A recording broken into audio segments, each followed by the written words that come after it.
Okay. Continuing. That would have been part 1 for chapter 28.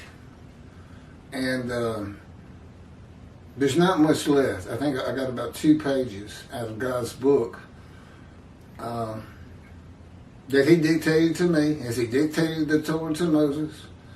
And what the rabbis don't know today or any day before this in Judaism, sages or theologians of the Hebrew Bible, he also dictated, at his command and direction, all of the prophets of the book of the prophets, there's about 20, were commanded and directed to write their respective books. And any one of them could have also been told to, commanded to do the books of the writings. Now you have the Torah, the book of the prophets, and the writings in the Tanakh. Okay, well, there's something else. Well, there's a whole lot of more information discussion on part 1. And I'm not going to go back through all of it. I'm going to pick up where I was cut off. My memory card shuts down at 30 minutes. I can put 10, 12, 14, 30-minute videos on it at one time, but for some reason it stops at 30 minutes. So this is part 2, chapter 28 of the book God titled, had me type, Isaiah 53 and the day of the Lord. This is the day of the Lord. And Isaiah 53 describes his representation. God's righteous servant Moshiach, as the sages believed in the Talmud, for the most part, and rabbis. Yeah, I'm not sure. I don't think Rashi's part of the Talmud. He's the first man to be believed to have thought that Isaiah 53 describes all of the Jewish people as one man, Israel. That's chapter 21, by the way. In 23, it's Tovia, a singer, who says the same thing. And 24 is Jews for Judaism. It's not all, it's just one verse, 53:10 for Tovia. Jews for Judaism, I think, is 4, 5, 7, and 10. Anyway, they're not near as long as 21 and 22. 22 is geared primarily to show how Jesus doesn't fit any of the first 11 verses. And the only verse he fits is verse 12, where it says he was counted a sinner. Because he was. We have a top 10. I don't know. Yeah, I guess it's in this book. It's got to be in here somewhere. Top 10 lies of Jesus from his lips. 5 of which were false prophecies. And that makes him a liar. He's not unblemished. You know, their whole concept is the unblemished Lamb of God. Let's go to Leviticus where, you know, you offer up an unblemished lamb and you get sin forgiveness. Well, actually, Leviticus says for unintentional sins, they don't seem to abide by that much. None of them are forgiven. There's not a Gentile who's not carrying his own sins with him right now. I don't care if you worship Jesus every day. I don't care if you're in the Vatican. I don't care if you're the Pope. You're not forgiven of anything. And the only way they're going to see heaven is to convert to Judaism. It's the only way. It's a Jewish heaven for the Jewish people. After what they've been through, they deserve it. The world has hated them from the get-go, once they became the chosen. But they're still here. God's favorite saying, suffering makes you stronger. That's part of what the fire of refinement's about.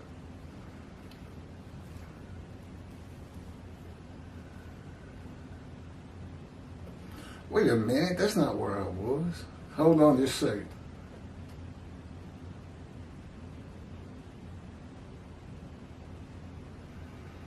Okay, by offering himself for the guilt of the Jewish people, God's righteous servant which is basically an offer to go through the fire of refinement, become the righteous servant, and remove the guilt of the many made righteous. Get them to be righteous and they won't feel guilty about not following God's laws.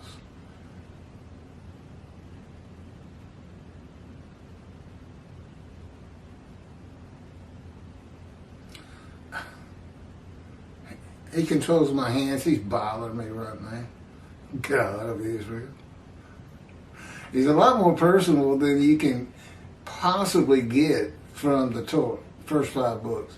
But he's just angry. It's, it's plague, famine, raising up armies. I don't want your animals anymore. Exile.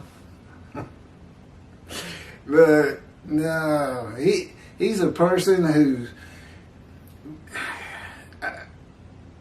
he can represent the worst of humanity when he's really put me through the grinder, and the best of humanity. He is that the best you want? Usually, when he's not really punishing, maltreating, wounding, all those other things, which is kind of rare in my opinion. He's so much fun to be around, and it feels so good to have him here. He's within me, and he fills this room at the same time. If I'm sitting in a room giving a speech, if I'm standing giving a speech to people in that room, his presence is going to be in there, along with the presence of the angel of his presence. Will surround everybody in there, head to toe. The difference with me, they flow through me. They doesn't just surround me, goes through me. I'm literally part of the Shekinah. God's presence, along with the angel of his presence, is what the Shekinah is. And that's what enters the temple. You know how we're going to know God's in his temple? I'm going to walk through the doors. Because he's with me. Those who believe that he's with me, and particularly those I have to convince, there is a reason you have to build this temple on Mount Zion. Forget about the Temple Mount. He doesn't even want it. Said it's too small, tainted with Islam, controlled by Jordan. We know there's too many obstacles there. But you can find a place on Mount Zion for it. And he'd like it to be in Jerusalem, but I don't know. I don't know how that's going to work out. It has to be done. And I don't know why the rabbis of the Jewish people don't teach it. He said his last words to the prophets before he stopped speaking to them, Malachi 3. Basically, he says, when I come, if my messenger hasn't cleared the way for me, which means getting the temple built for him, because that's what he's doing. That's his purpose of Isaiah 53, that might prosper. He's returning to his temple. He says, I will bring utter destruction to the land of Israel. Build a temple, covenant of friendship, and Jeremiah, never defeat and dispersed again. Don't build a temple, utter destruction to the land. And it's not by God and his power.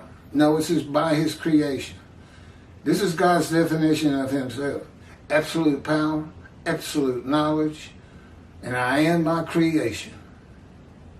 So when he says he's going to do it, he means his creation is. And I would have figured that's like Iran, Lebanon, Egypt, Jordan, all attacking at the same moment. Israel does have the most powerful army in the Middle East. But 4-1, utter destruction. I don't know why. I know your rabbis teach this Messianic era and heaven on earth, basically, and world exaltation, the world speaking Hebrew, which are all false teachings and fallacies. And, basically making the Jewish people forget about the words, never again, never forget. Because why would you want to, be careful about whatever's going on because of what happened at the Holocaust and before, if the world's going to love you? They're just, what they're doing? They're just preaching, teaching what they know their flock wants to hear so that the donations will be bigger and better. Then telling them, well, when Moshiach comes, we're all going to be reckoned with in this mess. Because the flock's not going to want to give a lot of money to people who make God angry. Oh, and he is angry, and there's nobody that comes close to Tovia Singer and Jews for Judaism. Mainly because of how many followers they're deceiving with this, and how it's hindered God. We can't get a word in edgewise out there with the Jewish people, for the most part.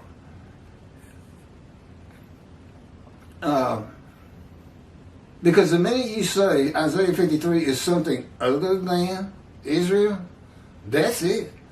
That's not what Tobiah says. That's not what Jews for Judaism says. It can't even be a Jew. It's got to be a Gentile. And God did that purposely because he knew what the Gentiles were going to do.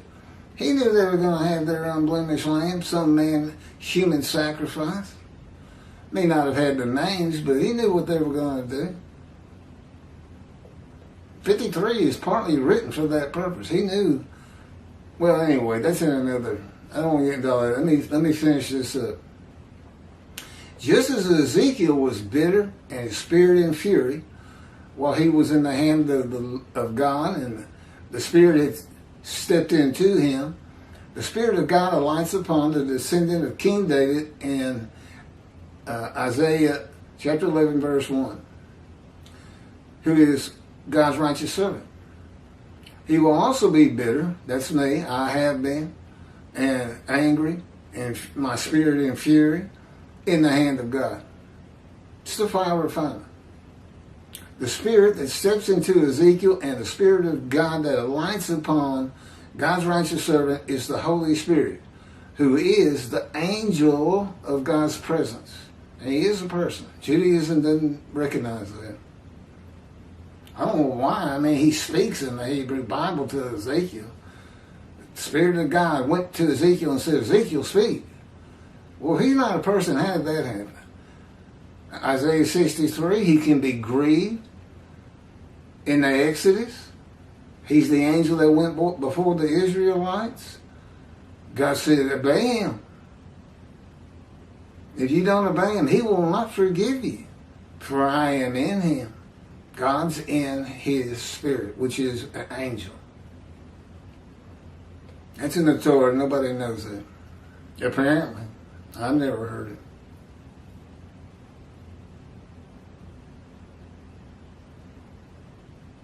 Ezekiel is going through the same fire refinement. This is the last paragraph. In the hand of God, that God's righteous servant goes through, though he was not asked to offer himself for guilt. And he didn't make a covenant with God as I did. I'll go through your fire refinement if you give me long life. Because I fulfill Isaiah 53:10. God chose to crush him with disease, that he would offer himself for guilt and might receive long life and see his children.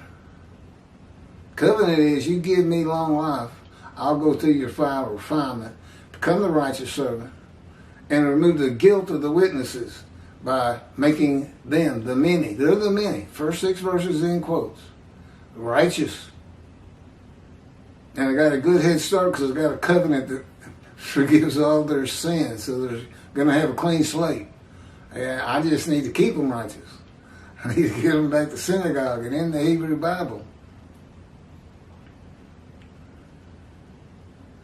And he wasn't crushed with, Ezekiel wasn't crushed with disease.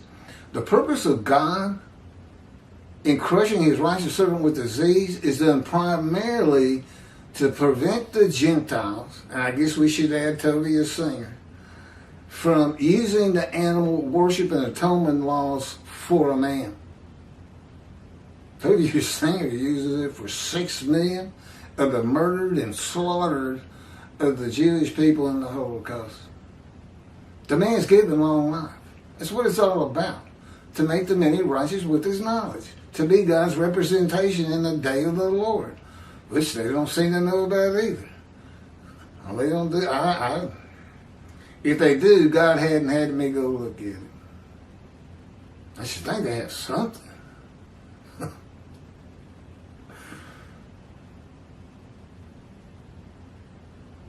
You cannot offer blemished animals, and these laws were never intended for human sacrifice, for humans. This is an animal sacrificial and atonement worship laws. So anyway, so God crushes me with stage 4 lung cancer. He did crush my life. As I said, the fulfillment of 53:10. And they told me, the doctors, this was after surviving colon cancer, with an 8-inch tumor in my colon that had burst through. I was on my deathbed when we finally got to a doctor who could tell me what was going on with the colonoscopy. And they cut it out. And I had to take colon chemo for 6 or so months. But then afterwards, they wanted to run more tests and discovered the lung cancer. And they showed me the pictures. White spots all over my lungs. And they said it's untreatable. I've never had a doctor tell me that. And I said, what do you mean it's untreatable? And they said, look, you're going to die in about a month. There's nothing that can be done. And that was when the planes hit New York 22 years ago, and I haven't seen a doctor since. Except for recently. God had me go in for a checkup. I wasn't sick or anything. Primarily to get x-rays of my lungs. Guess what? No spots. And cancer doesn't go away. Cancer grows. Clean as a whistle. I never really felt the lung cancer. And God says that He basically afflicted me with it. And then the doctors found it, took the x-rays, and then He removed it right away. I went on to become a triathlete after that. I was in my 40s, 43 to 45, I think, running half Ironman distances. No one with stage 4 lung cancer can do such a thing. Next chapter 29, trying to get through 30 today. 29, God's purpose which might prosper.